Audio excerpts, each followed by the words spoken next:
ये सारा शहर मुझे लॉयन के नाम से जानता है और इस शहर में मेरी हैसियत वही है जो जंगल में शेर की।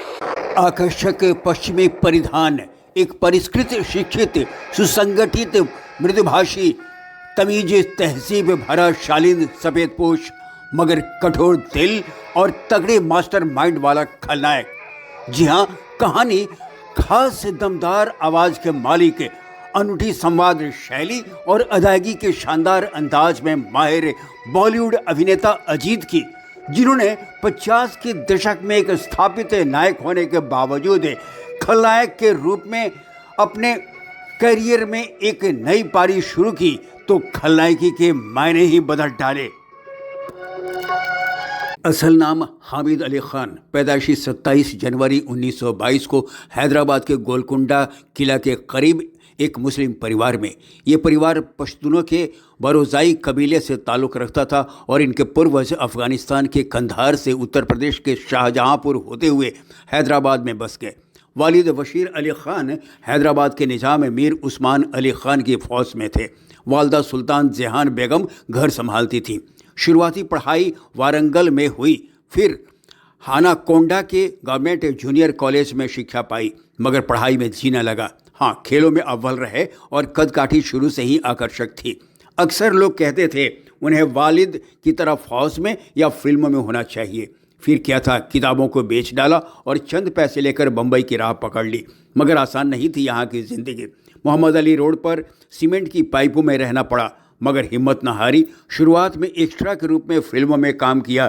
पहली बार 1946 में विष्णु मोबीटोन की फिल्म शाहे मिस्र में मुख्य भूमिका में नजर आए। फिर तो कई फिल्में की उन्होंने, मगर खास सफलता न मिली। पहले वे अपने मूल नाम से ही फिल्में करते थे, मगर उस वक्त के मशहूर फिल्मकार के अमरनाथ ने उन्हें छोटा नाम रखने की सलाह दी और महेश भट्ट के पिता नाना भाई भट्ट के सुझाव पर अब वे अजीत हो गए। मधुबाला के साथ 1950 की फिल्म बेकसूर सुपर हिट रही। देखिए जनाब, दुनिया में मुझे कोई अच्छा आदमी नहीं समझता। भाई भावत मुझे बदमाश समझते हैं, रेल के मुसाफिर मुझे मवाली समझते हैं और घर से भागी हुई लड़कियों का मुझे कोई तजुर्बा नहीं। ढोलक, मोती महल, आनंद मठ, नास्तिक। देख तेरे संसार की हालत क्या हो गई भगवान, कितना बदल गया इंसान, कितना बदल गया इंसान।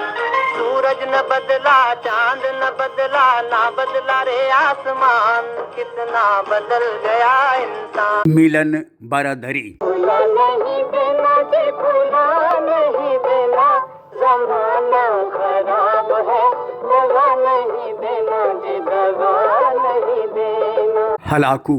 जाके इंतजार में जाने को है बहार भी, तेरे बगैर जिंदगी, तेरे बगैर जिंदगी दर्द बन के रह गई। बड़ा भाई मिस बॉम्बे। दिन हो या रात हम रहे तेरे साथ, ये हमारी मर्जी, तुम्हारी मर्जी, जी हमारी मर्जी, तुम्हारी तो हमारी भी यही है मर्जी। मेहंदी। जो कोठों की रौनक बढ़ाए हुए हैं, जो दुकान अपनी सजाए हुए हैं, गली और कूचे बसाए हुए हैं, वो आज अपनी महफिल में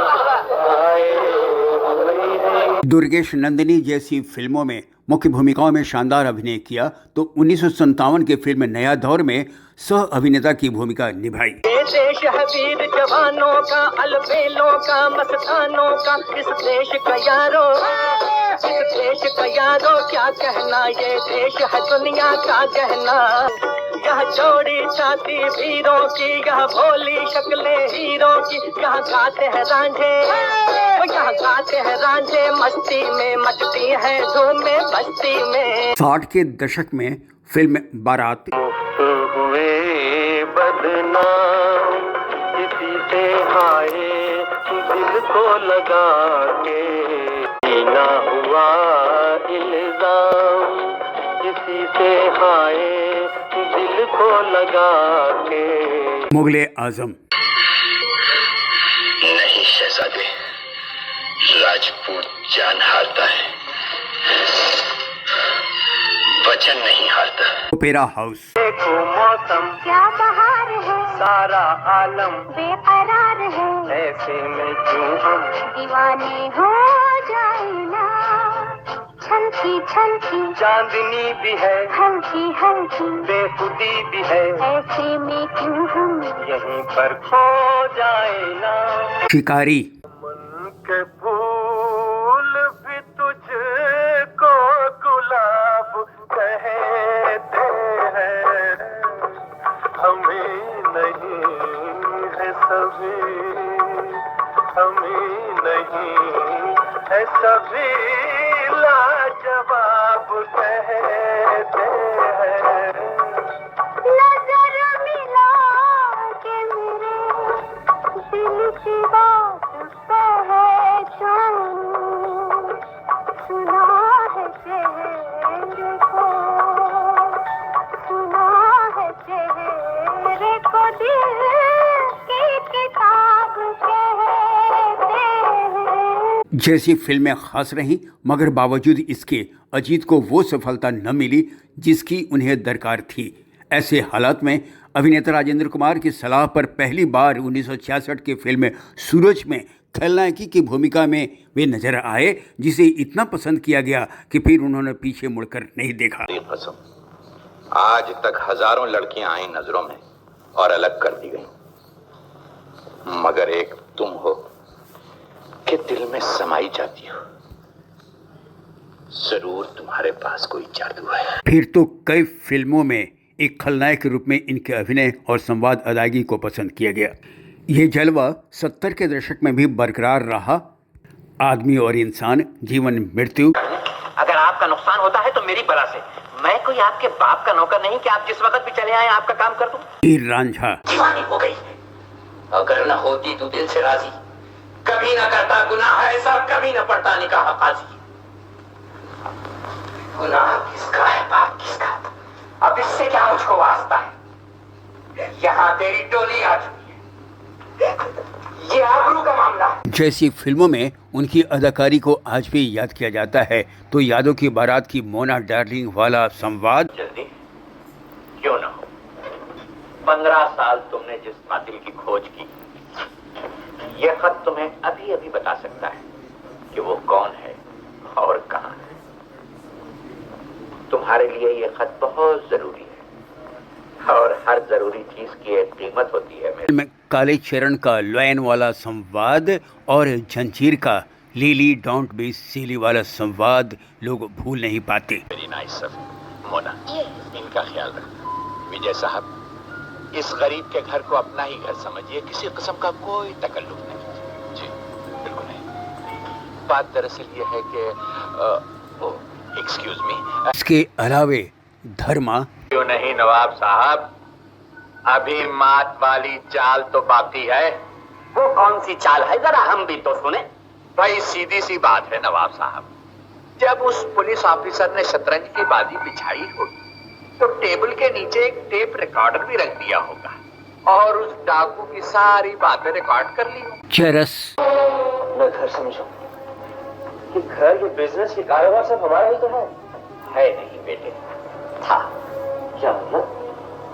मतलब ये कि पिछली दफा जब तुम्हारे पिताजी हिंदुस्तान आए थे तो उन्हें ये सारा कारोबार बेच देना पड़ा और उनकी मदद के लिए मैंने ये सब कुछ खरीद लिया।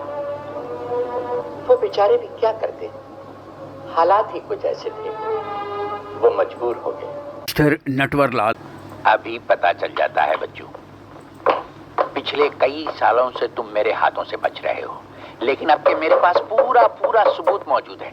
और अगर मैंने तुम्हें कम से कम 2 साल के लिए नहीं भेजा तो मेरा भी नाम इंस्पेक्टर गिरधारी लाल नहीं। के साथ साथ 80 के दशक में राम बलराम उनकी अदाकारी वाली खास फिल्मों में शुमार हैं। लॉटरी तो मेरी लगने वाली है बेटे, और ये लॉटरी मैंने उस दिन खरीदी थी जिस दिन तुझे पुलिस ने भर्ती करवाया था। ये तस्वीरें देख रहे हो, हिंदुस्तान के गिने चुने रईसों में इनाम है और ये दौलत इन्होंने नौकरी करके नहीं कमाई। ये लोग हैं कौन बाबा? हिंदुस्तान के सबसे बड़े स्मगलर्स। सबसे बड़े हैं, लेकिन सबसे बड़े रहेंगे नहीं, क्योंकि मेरा रामू एक एक करके तीनों को मार देगा। अभिनेता अजीत ने 3 शादियां की थी। पहली बीवी ग्वेन डी मोंटो एक एंग्लो इंडियन और ईसाई थी। यह प्रेम विवाह था और सांस्कृतिक मतभेदों के कारण शीघ्र टूट गया। फिर पारिवारिक सहमति से भारतीय रीति रिवाजों के साथ उनका निकाह शाहिदा से हुआ, जो उनके समुदाय और समान पृष्ठभूमि से थी। इनसे इनके 3 बेटे हुए। फिर अभिनेता जयंत के सहयोग से तीसरी शादी फ्रेंच कनाडियन सारा संग किया, जिससे इन्हें 2 बेटे पैदा हुए। जीत ने 1981 में संयुक्त राज्य अमेरिका में हृदय की बाईपास सर्जरी कराने के बाद अभिनय से संन्यास ले लिया था, मगर 22 अक्टूबर 1998 को हैदराबाद में 76 वर्ष के आयु में एक बड़े दिल के दौरे के बाद इनका इंतकाल हो गया। आज वो हमारे बीच नहीं, मगर अपनी अदाकारी और संवाद अदायगी के लिए अपने चाहने वालों के जेहन में हमेशा मौजूद रहेंगे। कुछ भी न पास होगा, 2 गज कफन का टुकड़ा